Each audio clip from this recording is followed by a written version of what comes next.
Hello, licensed with only family. I need to tell you something that's actually very funny. Something that happened to me, my first few experiences while working in a dental clinic in Canada. Okay, so a patient came in and I was preparing the patient for the dentist, right? And I had to ask a couple of questions. You know how you ask the patient, has anything changed in your medical history since the last time you were here? Any new medication? Any recent hospital visits? Fine. That was what I was supposed to do, right? And that was actually what I intended to do. And then I asked the patient, has anything changed in your medical history since the last time you were here? The patient said no. But then I realized the patient was in blood thinners. So I asked the patient, have you taken your drugs this morning? And the patient looked at me and was like, taking my drugs this morning? I'm like, yes. Did you take your drugs? I was like, taking my drugs?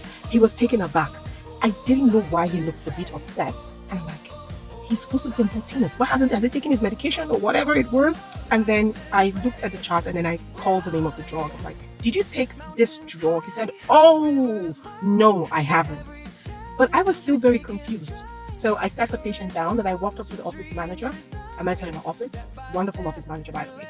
So I asked her, did I do something wrong? I actually asked the patient, have you taken your drugs this morning? And the patient looked at me like I had gone cuckoo. And then she said, Holy, this is Canada. You don't ask, have you taken your drugs? You say, have you taken your medication? I was so embarrassed.